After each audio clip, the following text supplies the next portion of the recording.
Good afternoon, everybody. From the very beginning of this year, Donald Trump and Republicans have failed to deliver on their core promise to lower the high cost of living in the United States of America. In fact, what Donald Trump and Republicans said is that costs were going to go down on day one. But costs haven't gone down. They're going up. Inflation is going up.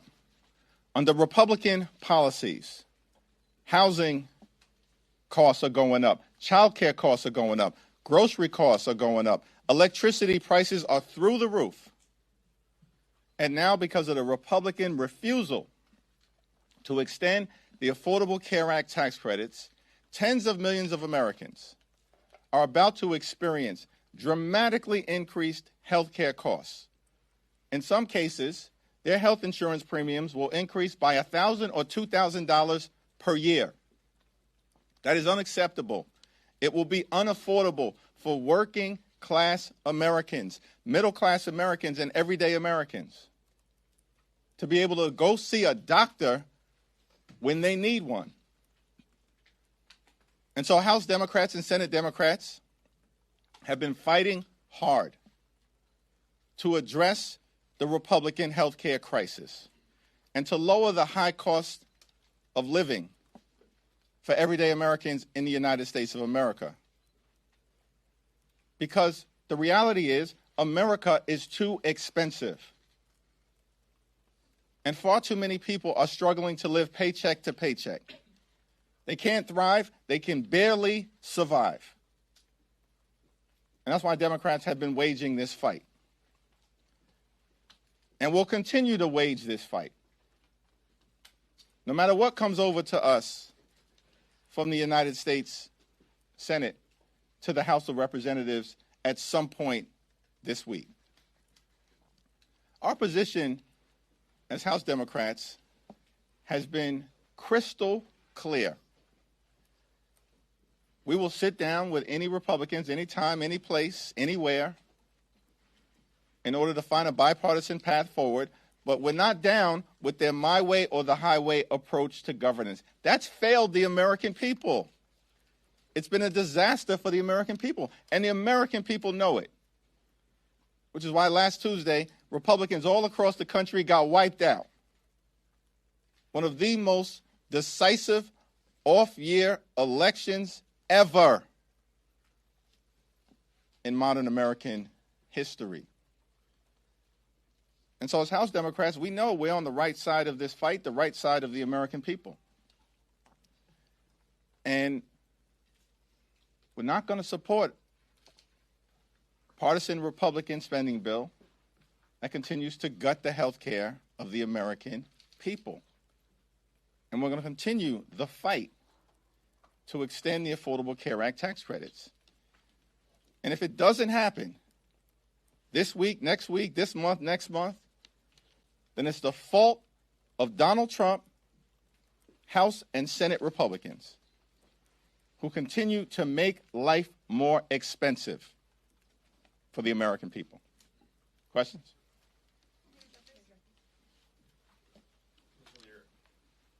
Some Democrats in your own caucus are suggesting Schumer is ineffective as Senate Democratic leader and should be replaced. You, of course, are critical of this deal. Do you view him as effective, and should he keep the job? Yes and yes. Jeffries, do you trust, in this deal, there is language for President Trump and the Trump administration to reverse some of the firings that happened during the shutdown. Do you trust that the Trump administration and the president is going to sign off on that and reverse the people who have been fired? We'll have to evaluate the legislative language, and we'll have a caucus meeting later on this afternoon, and we'll get a presentation from Rosa DeLauro, the top Democrat on the Appropriations Committee. The overwhelming majority of Senate Democrats, led by Leader Schumer, are opposing this bill in the Senate. And they'll articulate, there are a variety of different reasons that the bill is being opposed strongly by Democrats in the Senate, the overwhelming majority of them. And there'll be a variety of different reasons that we articulate in the House. Now, certainly we're going to continue to stand by our hardworking federal employees. By the way, Donald Trump and Republicans, this toxic administration, they fired more than 100,000 federal employees prior to the shutdown that they started beginning. So, of course, there's reason to be deeply skeptical of the administration and their motives as it relates to the hardworking federal civil servants and the federal workforce. And we will continue to be deeply skeptical of their intentions. They spent the whole year implementing the toxic parts, the most toxic parts of Project 2025. After lying to the American people last year, saying they didn't know anything about Project 2025.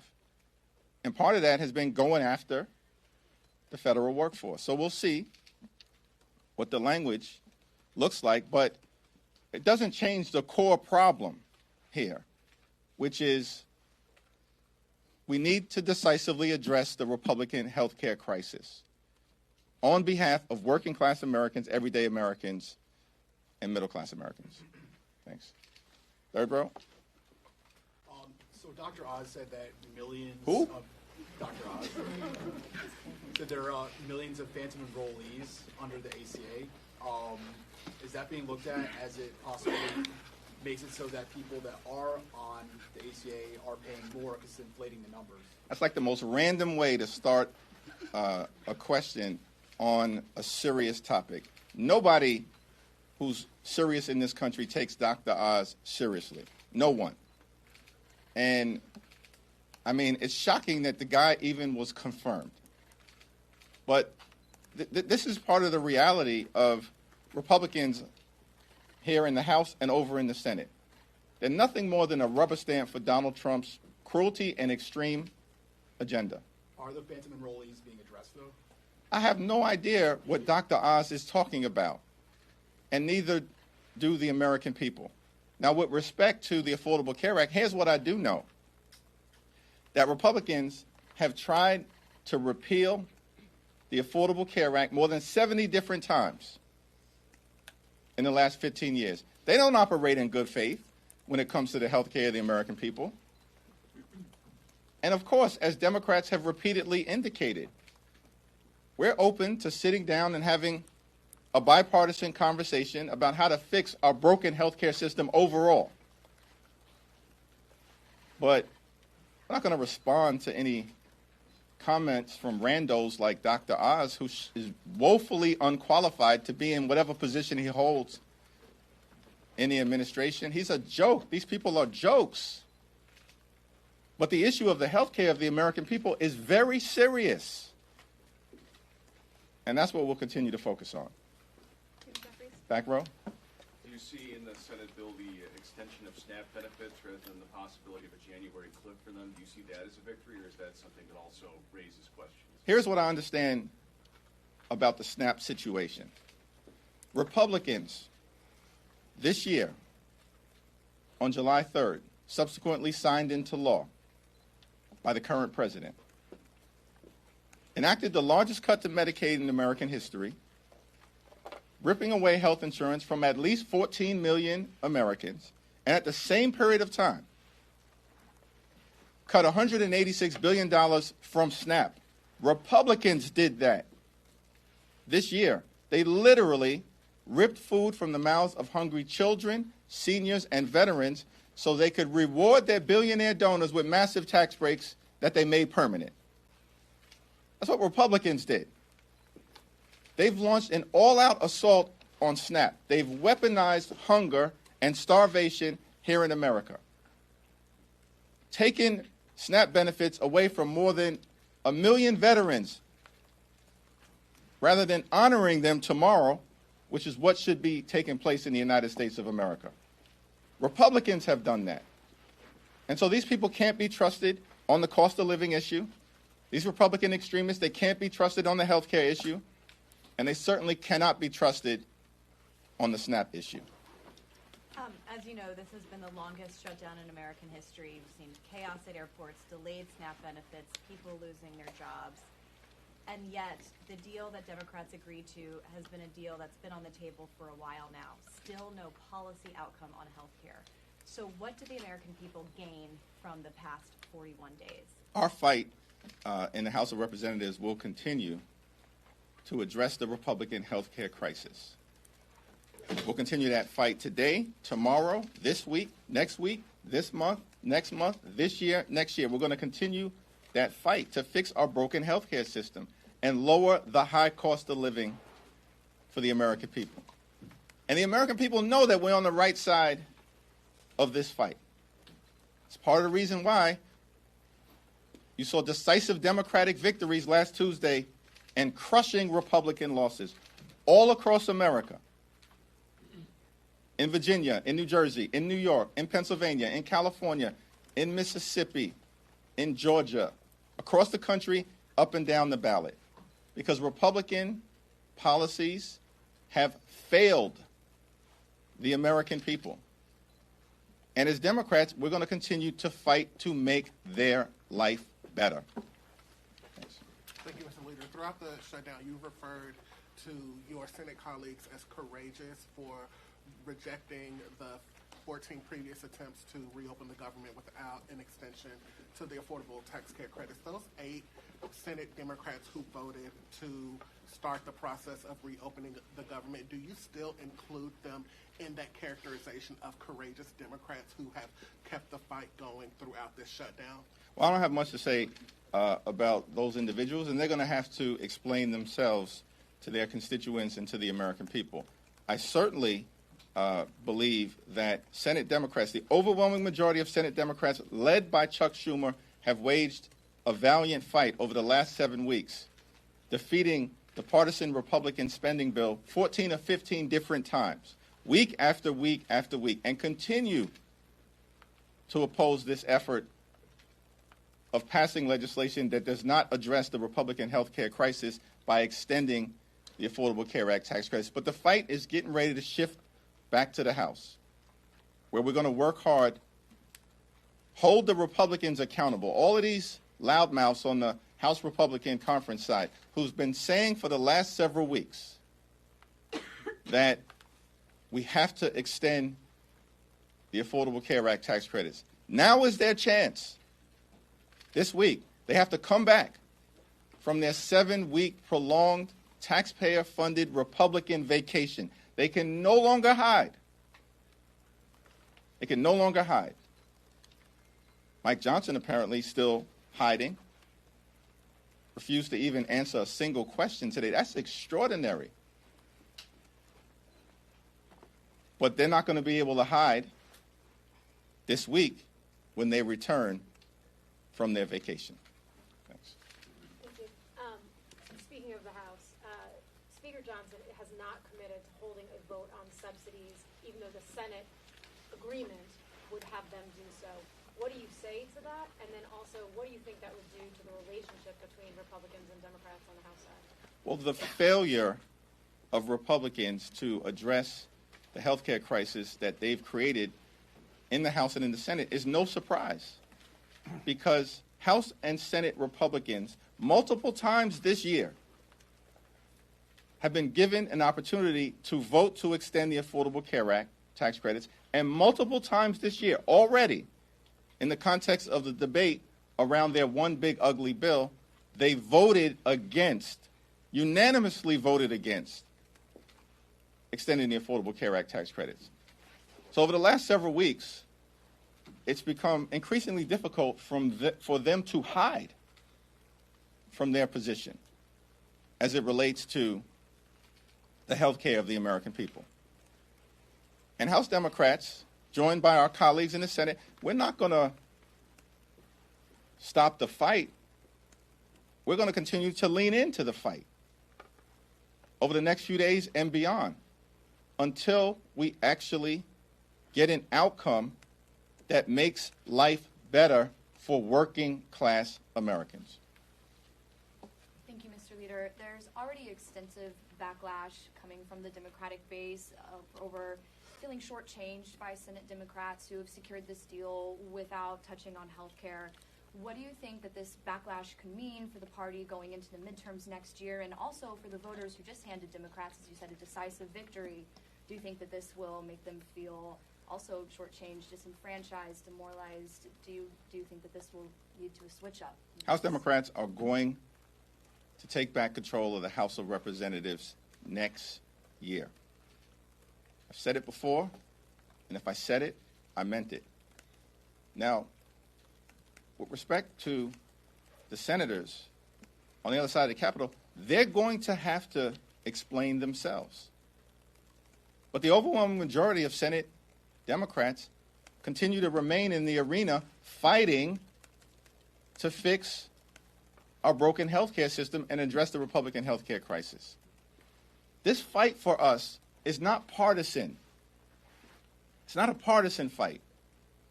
It's a patriotic fight. We're waging this fight on behalf of the American people.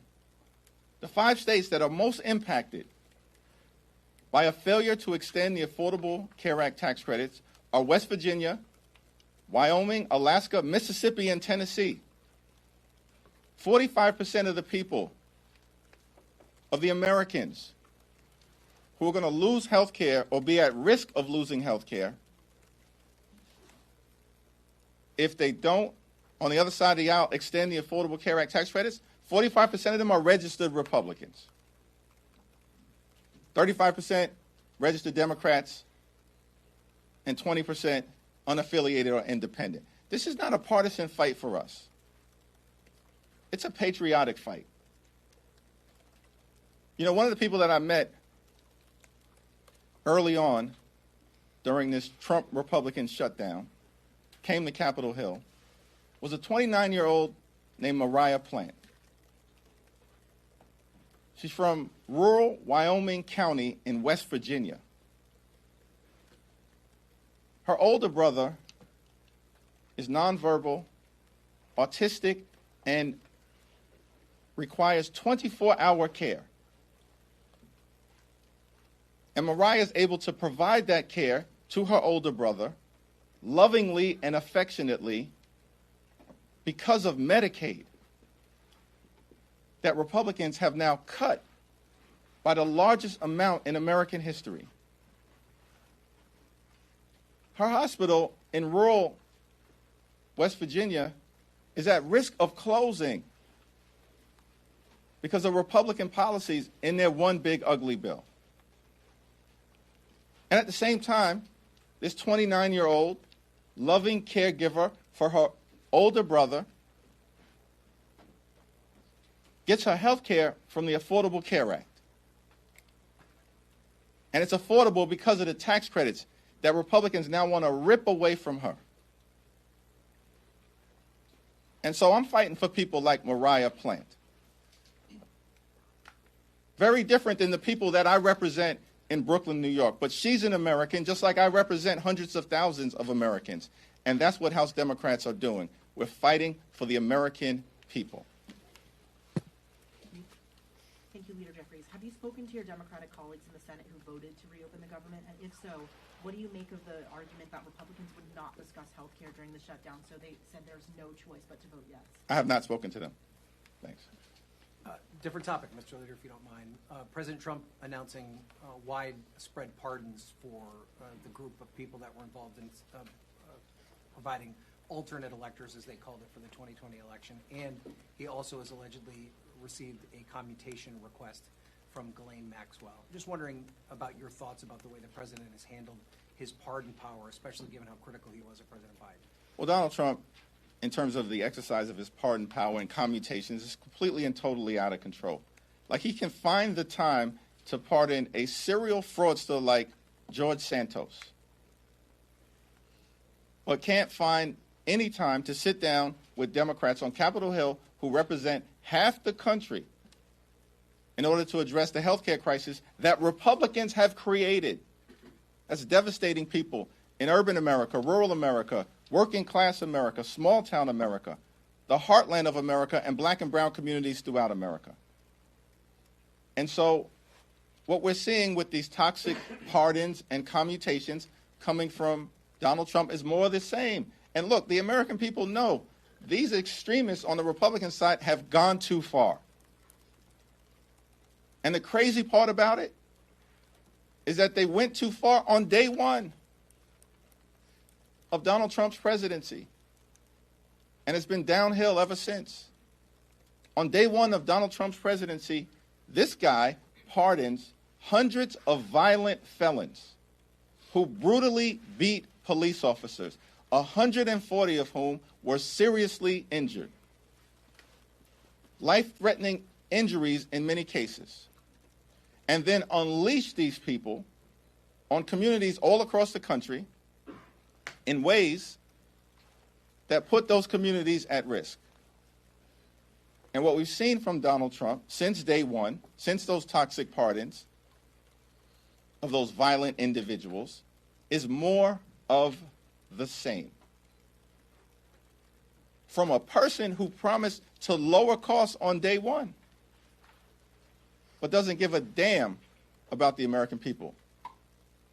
And what has taken place over the last 41 days is that the American people have seen Democrats fight for them, fight to make life better for them, fight to drive down the high cost of living for everyday Americans, and fix our broken health care system in the face of this overwhelming Republican assault on the health care of everyday Americans. And Republicans continue to stand up for the wealthy, the well-off, and the well-connected.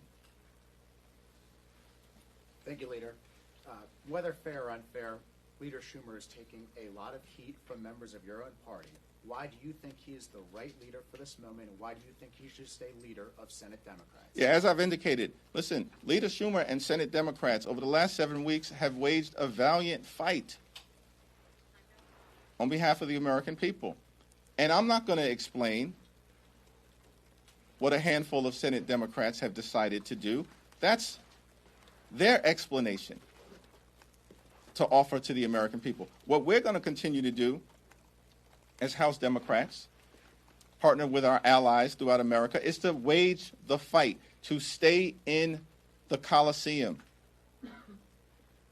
to win victories in the arena on behalf of the American people, notwithstanding whatever disappointments may arise. That's the reality of life. That's certainly the reality of this place. But we're in this fight for all the right reasons, because the extremism that has been unleashed on the American people is completely and totally out of control. Life hasn't gotten better for everyday Americans under Donald Trump and compliant Republicans. It's gotten worse. And the American people know it. And we've got to continue to stay in this fight until we end this national nightmare. And that's our commitment to the American people. We're in this fight until we end this national nightmare and can get back to a place where we continue America's long, necessary, and majestic march toward a more perfect union. Thank you.